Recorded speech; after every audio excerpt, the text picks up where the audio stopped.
نحمده ونصلي ونسلم على رسوله الكريم أما بعد فأعوذ بالله من الشيطان الرجيم بسم الله الرحمن الرحيم صدق الله العلي العظيم رب العالمین ہمیں نور قرآن پاک سے منور فرمائے، آمین۔ وما أرسلنا في قرية من نبي إلا أخذنا أهلها بالبأساء والضراء، اور جب بھی ہم نے کسی بستی میں نبی بھیجا اور اس بستی والوں نے اس نبی کو جھٹلا دیا تو ہم نے وہاں کے رہنے والوں کو مصیبت اور سختی کے ذریعے پکڑ لیا۔ یعنی نبی کی تعلیمات کو جب لوگوں نے جھٹلا دیا، اس پر عمل نہ کیا، گناہ کیے، تو ان پر ہم نے مصیبتیں، آفتیں، بلائیں نازل کی۔ یہ مصیبتیں، آفتیں، بلائیں کیوں آئیں؟ لعلہم یضرعون، تاکہ وہ اللہ کی بارگاہ میں روئیں، گڑ گڑائیں، توبہ کریں، مگر انہوں نے توبہ نہ کی، وہ نہ روئے، وہ نہ گڑ گڑائے، بلکہ انہوں نے اس عذاب کو عذاب نہ سمجھا۔ یہ تو کہنے لگے یہ حالات ہے، ذرا حالات بدل گئے ہیں، یہ تو بیماری ہے، یہ تو وبا پھیل گئی ہے۔ اس طرح وہ اپنے آپ کو تسلی دیتے رہے کہ یہ ہمارے گناہوں کی وجہ سے نہیں، یہ تو ایک نظام ہے دنیا کا، گناہوں کی وجہ سے مصیبتیں آئیں، لیکن انہوں نے توبہ نہیں کی۔ ثم بدلنا مکان السیئۃ الحسنۃ حتی عفوا، پھر ہم نے برائی کو، مصیبت کو بھلائی کے بدلے میں بدل دیا۔ یعنی بیماری تھی تو تندرستی دے دی ان کو، حالانکہ گناہ گار ہے، غریب تھے تو امیر کر دیا، اس طرح نعمتوں کی فراوانی نے دے دی۔ حتی عفوا، یہاں تک کہ وہ بالکل عافیت میں آ گئے، کسی قسم کی کوئی بظاہر تکلیف ان میں باقی نہ رہی۔ تو اب انہیں اور کنفرم ہو گیا کہ بھئی یہ جو پریشانی آئی تھی اللہ کا عذاب نہیں تھا۔ وقالوا، اور وہ بولے، قد مس آباءنا الضراء والسراء، وہ بولے بے شک ہمارے آباء و اجداد پر بھی کبھی خوشحالی کے ایام آئے، کبھی مصیبت کے ایام آئے، تو یہ تو دنیا ہے، وہ نہیں چلتی رہتی ہے، یہ کوئی اللہ کا عذاب تھوڑی تھا۔ اب کیا ہوا کہ پہلے انہوں نے گناہ کیا، مصیبتیں آئیں، پھر انہیں احساس نہ ہوا، تو اب نعمت کی جب فراوانی ہو گئی تو بہت زیادہ گناہ کرنے لگے، اور گناہوں پر بہت زیادہ جڑی ہو گئے، اتنا اپنی دنیا میں گم ہو گئے کہ بالکل انہیں اللہ کے عذاب کا تصور بھی نہ رہا۔ فَأَخَذْنَاهُمْ بَغْتَةً، پھر ہم نے انہیں اچانک پکڑ لیا، ان پر ہمارا عذاب اچانک آ گیا۔ وَهُمْ لَا يَشْعُرُونَ، اور وہ شعور نہیں رکھتے تھے۔ کتنا پیارا درس ہے۔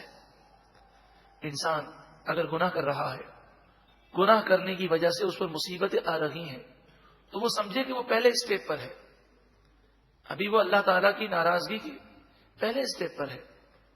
یعنی اسے یہ تعلیم دی گئی کہ تم اللہ کی بارگاہ میں توبہ کر لو، لیکن پھر وہ دیکھے کہ گناہ کرنے کے باوجود مصیبتیں میری دور ہو گئیں اور بڑی خوشحالی کا دور دورہ ہے، تو سمجھ جائے کہ وہ آخری اسٹیپ پر ہے، آخری اسٹیج پر ہے، کہ اب یہ غافل ہو جائے گا، اور جب مکمل طور پر دنیا میں مست ہوگا تو اللہ کا عذاب اور اللہ کی گرفت اچانک آئے گی، تو موت وہ ساری دنیا کے مزے ختم کر دے گی۔ اس کے علاوہ دنیا میں مشکلات اور پریشانیاں، مصیبتیں آتی ہیں۔ میں نے پہلے بھی عرض کیا تھا کہ حضور کی آمد کے بعد اب اجتماعی عذاب نہیں آئے گا، مگر انفرادی عذاب آتے رہتے ہیں۔ وَلَوْ أَنَّ أَهْلَ الْقُرَىٰ آمَنُوا وَاتَّقَوْا، اور اگر بستی والے ایمان لاتے اور تقوی پرہیزگاری اختیار کرتے، لَفَتَحْنَا عَلَيْهِمْ بَرَكَاتٍ مِّنَ السَّمَاءِ وَالْأَرْضِ، اگر یہ ایمان لاتے اور تقوی اختیار کرتے، نیک بن جاتے، تو ہم آسمان اور زمین کی برکتیں ان پر کھول دیتے، برکتیں انڈیل دیتے۔ وَلَٰكِن كَذَّبُوا، لیکن انہوں نے جھٹلایا، گناہ کیے۔ فَأَخَذْنَاهُمْ بِمَا كَانُوا يَكْسِبُونَ، پس ہم نے انہیں ان کے گناہوں کی وجہ سے پکڑ لیا۔ بِمَا كَانُوا يَكْسِبُونَ، جو گناہ وہ کیا کرتے تھے اس کی وجہ سے ہم نے انہیں پکڑ لیا۔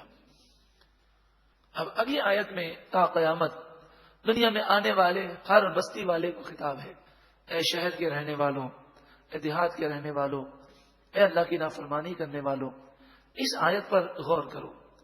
افا امین اہل القریٰ، کیا بستی والے شہر والے بے خوف ہیں ان یاتیہم بأسنا بیاتن کہ ہمارا عذاب ان کے پاس رات کو آ جائے، وہم نائمون حالانکہ وہ سو رہے ہوں، اوا امین اہل القری ان یاتیہم بأسنا ضحا کیا شہر والے بستی والے بے خوف ہیں کہ ہمارا عذاب ان کے پاس دن کے وقت آ جائے، وہم یلعبون جبکہ وہ کھیل کود میں پڑے ہوں، اپنے دنیاوی مشاغل میں مست ہوں اور اللہ کا عذاب آ جائے۔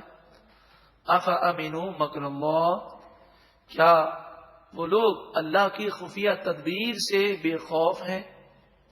فلا یأمن مکر اللہ الا القوم الخاسرون بس اللہ کی خفیہ تدبیر سے وہی بے خوف ہوتے ہیں جو قوم نقصان اٹھانے والی ہے۔